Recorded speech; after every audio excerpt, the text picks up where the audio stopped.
So second section is GST Council. The apex body of GST in India is called GST Council. The entire decisions regarding GST is taken by this GST Council, and the tax rate is decided by GST Council, and every aspect regarding GST is taken by this GST Council. So this is the apex authority of indirect tax or GST in India. So this GST Council is headed by Union Finance Minister as the chairperson. Now we know that the Union Finance Minister Srimati Nirmala Sitharaman. So she's headed the Union Finance Minister. She is the chairperson of GST Council, and Union Minister in charge of states. That is Union Minister in charge for the state, and he is also the member of this GST Council. Then state finance ministers. The finance minister for all the states, and also it includes the finance ministers of union territories. So these three types of persons are the members of GST Council. So once again, the apex body of the GST or the entire decision regarding GST is taken by GST Council, and the GST Council is headed by Union Finance Minister now Srimati Nirmala Sitharaman, and the Union Minister in charge of states, and also it includes state finance ministers. So these three persons are the members of GST Council, and for taking a decision in GST Council, it needs 3/4 majority. 3/4 majority. So for taking a decision, we require 3/4 majority. So for taking a decision, 3/4 majority of the weighted votes are needed. So and the vote is divided between the union government and the state governments. And 3/4 majority is required to get to pass a resolution in the GST. So to take decision regarding the GST rates, GST amendments, GST new bills regarding GST, and for everything we need 3/4 majority. And now there is a question that there is a majority of the states and the union government is ruled by NDA government or BJP government. So there is a chance that the decisions are taken in favor of that states, that 3/4 majority is there, and so by the decisions that are taken by GST Council is in favor of that particular government. So the interest of minority governments are not protected there. There is a question of that thing there, and that is about GST Council. So the apex authority of GST in India is simply GST Council, and it is headed by Union Finance Minister, then Union Minister in charge of states, then state and Union Territory Finance Ministers. And also a decision regarding GST is taken by 3/4 majority. And the vote share, Union government got 1/3 of the total votes, and the 1/3 of the total votes are given to union government, and for state government there is 2/3 of the total votes.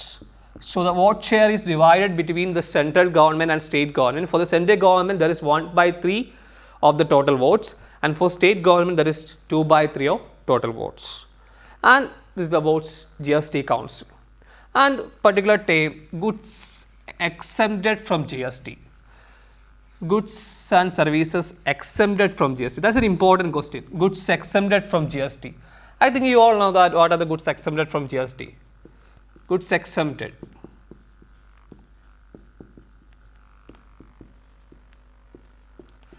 In goods exempted from GST, firstly it includes alcohol. Why alcohol is exempted? Why alcohol or liquor is exempted from GST? That's a major question. Why alcohol or liquor is exempted? In that way, we can discuss that, for example, the maximum GST rate in India is 28%. The maximum GST rate in India is 28%. The slab rates coming from 0% and to up to 28%. So the maximum tax charged in GST is 28%. And we all know that what the tax rate charged for alcohol in Kerala, it's around 200% or 300% for 1 liter bottle. So actually it's 200% or 300% in India. അപ്പോൾ അതാണ് ഒരു major പ്രശ്നം പറഞ്ഞാൽ ഈ ആൽക്കഹോളിലെ നമ്മൾ GSTക്കകത്ത് ഉൾപ്പെടുത്തി കഴിഞ്ഞാൽ അവിടെ ഒരു വലിയ പ്രശ്നം വരുന്നുണ്ട്. കാരണം ആൽക്കഹോൾ എന്ന് പറഞ്ഞത് എന്ത് ഗുഡ്സ് ആണെന്ന് നമുക്കറിയാം. അത് നിൽ ഗുഡ്സ് അല്ലെങ്കിൽ ഇൽ ഗുഡ്സ് എന്നുള്ള കാറ്റഗറി പെടുന്നതാണ്, അല്ലെ സിൻ ഗുഡ്സ് എന്ന് നമുക്ക് വിളിക്കാം. നമ്മൾ കോമൺ ആയിട്ട് പറഞ്ഞ പാപകരമായുള്ള ഗുഡ്സ് എന്ന് പറയാം. കാരണം ആൽക്കഹോളിൻ്റെ കൺസംഷൻ അത് ഇഞ്ചുറീസ് ആണെന്ന് നമുക്കറിയാം. ഇറ്റ്സ് ഇഞ്ചുറീസ് ടു ഹെൽത്ത് എന്ന് നമുക്കെല്ലാം അറിയാം. അപ്പോൾ ഗവൺമെൻറ്റും അത് ആൽക്കഹോളിൻ്റെ കൺസംഷൻ അധികം പ്രൊമോട്ട് ചെയ്യാൻ പാടില്ല. അപ്പോൾ ആൽക്കഹോളിൻ്റെ കൺസംഷൻ അധികം പ്രൊമോട്ട് ചെയ്യാൻ പാടില്ലാത്തതുകൊണ്ടാണ് GST-ക്കകത്ത് ആൽക്കഹോളിനെ പെടുത്താത്തത്.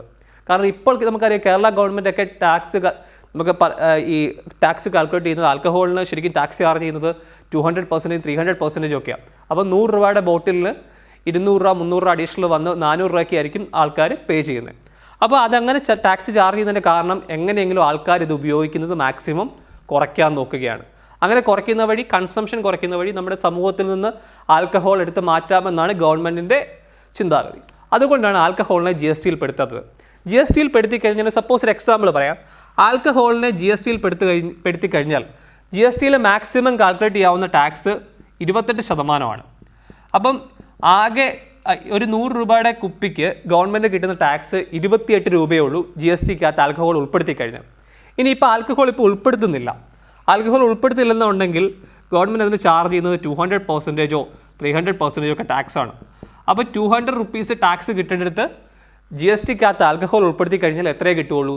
28% രൂപയെ കിട്ടും. 200 രൂപ കിട്ടേണ്ടത് 28 രൂപയെ കിട്ടും. മാക്സിമം 28 രൂപ വരെ കിട്ടുകയുള്ളൂ 100 രൂപയുടെ ഒരു കുപ്പിയാണെങ്കിൽ. അപ്പോൾ അതുകൊണ്ടാണ് GST-ക്കകത്ത് ആൽക്കഹോളിനെ ഉൾപ്പെടുത്താത്തത്. നമുക്കറിയാം it's injurious to health. So അതുകൊണ്ട് തന്നെ അതിൻ്റെ കൺസംഷൻ എന്ത് ചെയ്യണം? മാക്സിമം കുറയ്ക്കണം. ആ കുറയ്ക്കുക എന്നുള്ള ലക്ഷ്യത്തോടു കൂടിയാണ് GST-ക്കകത്ത് ഗവൺമെൻറ് ആൽക്കഹോളിനെ ഉൾപ്പെടുത്താത്തത്. Then second exempted goods is petroleum products. Petroleum products and what is the case of petroleum products? ഇപ്പോഴും അതിനെപ്പറ്റി കുറേ ഡിബേറ്റ്സ് നടക്കുന്നുണ്ട്. എന്തുകൊണ്ടാണ് പെട്രോളിയം പ്രൊഡക്ട്സിനെ GST-ക്കകത്ത് ഉൾപ്പെടുത്തിയെന്ന് ഉൾപ്പെടുത്താത്തത് എന്തുകൊണ്ടാണെന്നും പറഞ്ഞ് കുറേയേറെ ഡിസ്കഷൻ നടക്കും. എന്തുകൊണ്ടാണ് ഇതിനെ ഉൾപ്പെടുത്താത്തതെന്ന് പറഞ്ഞ് കുറേയേറെ തർക്കങ്ങൾ നടക്കുന്നുണ്ട്. പ്രധാനമായിട്ടും നമുക്കതിനൊരു അപ്പെക്സായിട്ട് റീസൺ ഇതുവരെ ഗവൺമെൻറ് തന്നിട്ടില്ല. എന്തുകൊണ്ടാണ് പെട്രോളിയം പ്രൊഡക്ട്സിനെ GST-ക്കകത്ത് ഉൾപ്പെടുത്താതെന്നുള്ളത്. മേ ബി ഓയിൽ കമ്പനീസിനെ ഹെൽപ്പ് ചെയ്യാനായിരിക്കും. പക്ഷേ എന്താണെങ്കിലും ഇതിൽ ആൽക്കഹോളിന് വ്യക്തമായിട്ട് റീസൺ ഉണ്ട്. കാരണം ആൽക്കഹോൾ GST-ക്കകത്ത് ഉൾപ്പെടുത്തി കഴിഞ്ഞാൽ 28% ടാക്സ് ബാക്സ് ചാർജ് ചെയ്യത്തുള്ളൂ. പക്ഷേ സ്റ്റേറ്റ് ഗവൺമെൻറ്റ്സ് ചാർജ് ചെയ്യുന്ന ടാക്സ് അതിലും കൂടുതലാണ്. അതുകൊണ്ട് ആൽക്കഹോളിനെ നമ്മൾ എക്സംപ്റ്റ് ചെയ്തു. പക്ഷേ എന്തുകൊണ്ടാണ് പെട്രോളിയം പ്രൊഡക്ട്സിനെ ഉൾപ്പെടുത്താത്തതെന്നുള്ള കാര്യത്തിൽ ഇതുവരെ ഗവൺമെൻറ് ഒരു ക്ലിയർ ആയിട്ടുള്ള എക്സ്പ്ലനേഷൻ തന്നിട്ടില്ല. ഇനി മൂന്നാമത്തെ ഒരു തരത്തിലുണ്ട് ടുബാക്കോ പ്രൊഡക്ട്സ്, പുകയില ഉൽപ്പന്നങ്ങൾ. ഈ പുകയില ഉൽപ്പന്നങ്ങൾക്ക് അവരെ GST-ക്കകത്ത് ഉൾപ്പെടുത്തിയിട്ടുണ്ട്. അതിൻ്റെ ഒപ്പം തന്നെ എക്സൈസ് ടാക്സും അവർ പേ ചെയ്യണം, എക്സൈസ് ഡ്യൂട്ടിയും പേ ചെയ്യണം. ഈ excise duty means the tax payable at the time of manufacture. Manufacture ചെയ്യുന്ന സമയത്ത് നമ്മൾ പേ ചെയ്യുന്ന ടാക്സാണ് എക്സൈസ് ഡ്യൂട്ടി എന്ന് പറയുന്നത്. അപ്പം GST-ക്കകത്ത് ഈ ടുബാക്കോ പ്രൊഡക്ട്സിൻ്റെ കാര്യത്തിൽ മാത്രം, പുകയില ഉൽപ്പന്നങ്ങളുടെ കാര്യത്തിൽ മാത്രം അത് GST-ക്കകത്ത് ഉൾപ്പെടുത്തിയിട്ടുണ്ട്. അതിൻ്റെ ഒപ്പം എക്സൈസ് ഡ്യൂട്ടിയും അതിന് വരും. അപ്പോൾ 2 ടാക്സ് വരുന്നത് ടുബാക്കോ പ്രൊഡക്ട്സിന് മാത്രമാണ്. അപ്പോൾ ഈ 3 ഗുഡ്സാണ് നമുക്കിപ്പോൾ എക്സംഷൻ പറയാവുന്നത്. ഒന്ന് alcohol, then petroleum products, then tobacco products. ഈ 3 പ്രൊഡക്ട്സുമാണ് GST-യിൽ നിന്ന് ഇപ്പം എക്സംപ്റ്റഡ് ആയിട്ടിരിക്കുന്ന പ്രൊഡക്ട്സ്. ആ 3 എക്സംപ്റ്റ് ചെയ്തതിന് പല പല റീസൺസ് നമ്മൾ പറയുന്നു. എങ്കിലും ഇതിൻ്റെ കാര്യത്തിൽ, ആൽക്കഹോളിൻ്റെ കാര്യത്തിൽ നമുക്ക് വ്യക്തമായിട്ട് റീസൺ ഉണ്ട്. കാരണം എന്താണ്? ഗവൺമെൻറ് ടാക്സ് റവന്യൂ കൂടും, അതിനൊപ്പം തന്നെ ഇതിൻ്റെ കൺസംഷൻ എന്ത് ചെയ്യുക? കുറയ്ക്കുക. GST-യിൽ ഉൾപ്പെടുത്തി കഴിഞ്ഞാൽ മാക്സിമം 28% നമുക്ക് ടാക്സ് കാൽക്കുലേറ്റ് ചെയ്തുള്ളൂ. പക്ഷേ ഇതിൻ്റെ അകത്ത് വന്നു കഴിഞ്ഞാൽ നമുക്ക് എന്ത് ചെയ്യാം? എത്ര ശതമാനമല്ല ടാക്സ് കാൽക്കുലേറ്റ് ഇതിനു വേണ്ടി ചാർജ് ചെയ്യാം. ഇനി GST-യുടെ components, major components of GST. Major components നമ്മളെല്ലാം കേട്ടിരിക്കുന്ന വാക്കുകളാണ്. അല്ലെങ്കിൽ നമ്മൾ കടയിൽ പോയി സാധനം വാങ്ങിക്കുമ്പോൾ നമ്മൾ കണ്ടിരിക്കുന്ന കുറേ വാക്കുകളായിരിക്കും. CGST, SGST, UTGST, and also there is IGST. So these 4 taxes are there. CGST, SGST, UTGST and IGST, these 4 components of GST. And what is CGST? That is Central Goods and Services Tax. Central Goods and Services Tax, that is levied and charged, that is levied at the time of intra-state supply. As the first section we already discussed about intra-state supply. That means a transaction taken place within a state. If a transaction taken place within a state, we call it as intra-state supply. So at the time of intra-state supply, there is a chance of, for example, a transaction taken place in Kerala. That means I purchase raw materials from Kottayam to Kanjirappalli. There is 2 places in Kottayam district and it is in the same state. So if I purchase from Kottayam to Kanjirappalli, that is called intra-state transaction or intra-state supply. So for intra-state supply, there is 2 taxes are coming there. That is CGST and SGST. For intra-state supply, there is 2 taxes. CGST and SGST. CGST means Central Goods and Services Tax and SGST means State Goods and Services Tax. Actually, this SGST is charged by, CGST and SGST is charged by the state government and levied by state government, and after the and they collect the tax and the amount paid to the central government by that way. So, it is levied by state government. So, the transaction taken place within a state, we call it as intra-state supply, and for intra-state supply there is CGST and SGST. And just like that, if there is a union territory there, there is also an intra-state supply.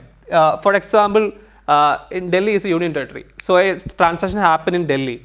So, it is also comes under the head intra-state supply, and in that supply also we have two taxes, CGST and UTGST. For example, if there is 18% of tax there, 9% of the tax goes to central government as CGST and 9% goes to the state. So, that is SGST.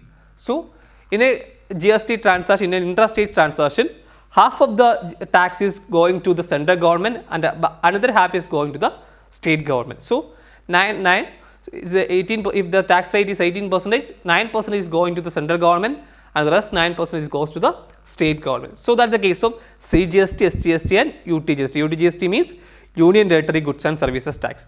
And lastly, IGST. IGST is occurred at the time of interstate supply, and also in the case of imports. You know that what is imports and intrastate supply. If the transaction taken place between two states, if I purchase raw material from Bangalore and to Kerala, this is a two-state transaction. So, it is an interstate transaction, interstate supply, or import. I purchase raw material from Dubai or somewhere else. That also comes under the term import. So, if it is import or interstate supply, in that aspect, it comes under the head IGST, Integrated Goods and Services Tax. So, if it is an intrastate supply, we charge CGST and SGST, and if it is interstate supply, we charge IGST, Integrated Goods and Services Tax. So, these two are different. For the CGST means Central Goods and Services Tax, SGST means State Goods and Services Tax, UTGST means Union Territory Goods and Services Tax, and these three GSTs are occurred at the time of intra-state supply. But in the case of interstate supply, IGST is occurred, Integrated Goods and Services Tax. So, that is the major difference, and this IGST is levied and collected by the central government. In here 18% is there and 9% goes to central government, 9% goes to state government, but here the entire 18% is calculated as IGST and the full amount goes to the central government, and after that central government makes some arrangements and given it to the states, or proportionally it is divided to the states. So, in IGST the entire amount goes to the central government. So, these are the major components of GST. So, that is about this section. Thank you.